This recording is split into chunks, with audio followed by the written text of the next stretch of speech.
My name is Sid. You're listening to a new episode of Bazaar, a podcast which talks about investments and the business landscape in India.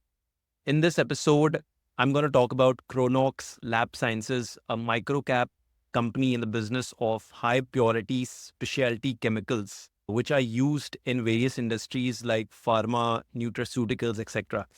We will talk about the business, the growth potential, some causes of concerns that investors should be aware of, and close the episode with some conclusions that we can draw as an investor. Without wasting any time, let's talk about the business. Kronox is in the business of making high specialty chemicals. What do you mean by that? They are making reacting agents which are used in APIs in medicines. They make excipients which are used in pharmaceutical formulations to pack a tablet. Like the tablet, the white colored tablet you see is excipient, and inside that is API which works in your body.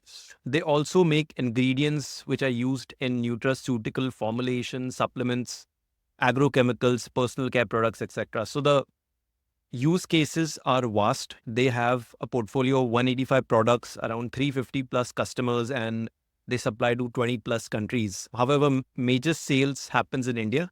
Major revenue segment is pharmaceutical formulation, which contributes around 45% to the top line. 26% of revenue comes from scientific research and testing segment. That's quite interesting.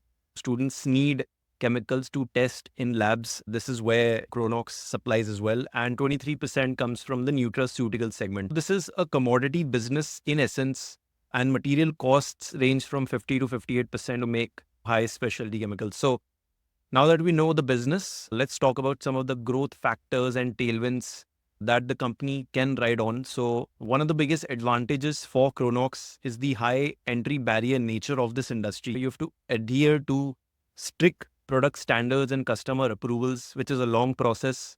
Kronox has also built a good pipeline of customers. It has 350 plus customers, 23% of customers are repeat customers. Exports make around 25% of revenue, out of which majority is to the US, which is a great market for pharmaceuticals, sadly. In terms of growth drivers, the company has 122 products under various stages of R&D. It wants to enter new industries like F&B, electronics. The Indian pharma market is growing steadily. It's 50 billion plus. The nutraceutical penetration is also increasing. A lot of people are now taking supplements, gummies.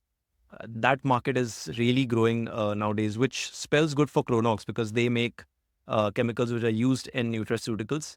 And also the China plus one strategy should benefit Indian chemical manufacturers. So a lot of things that could help Kronox grow its revenue and profitability in the future.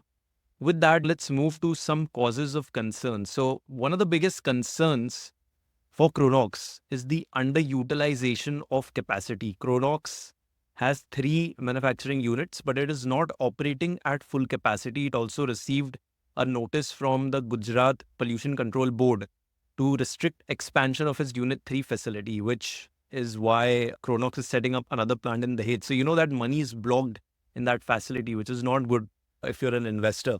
There are also revenue concentration risks. So top 20 products contribute 60% of top line. The pharmaceutical sector contributes 45% of the top line, and the top 10 customers contribute 45% of the top line. So any adverse impact in the products or with those customers or in the sector, the pharma sector, would negatively impact Kronox. And also Kronox is a relatively small player in comparison to its peers and might face a hard time in growing market share. So that's one thing that investors should note, is that can it grow market share? Can it compete with big players as well? So that's something you need to see in the upcoming quarters.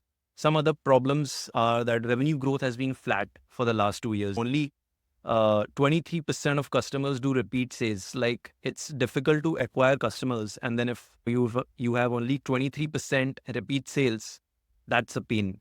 Most importantly, the company employs only 60 employees. That's a very small number, and only 16 employees are in R&D. How is the company going to build new products with so few employees is another question you should ask. And Kronox is trading at a market cap of 650 CR at a PE of 36, and I'd say it's fairly valued. The number one thing I want to see is, can they grow the top line quickly? Because the last 2 years have been flat. Can they launch new products? Can they capture market share? Can they compete with existing players? And can they increase R&D activities? Because right now the R&D spend is quite low and you have only 16 employees, right? So these are some questions that investors should ask, management should answer. There's not a lot of data out there about Kronox. It's a small cap company, micro cap actually.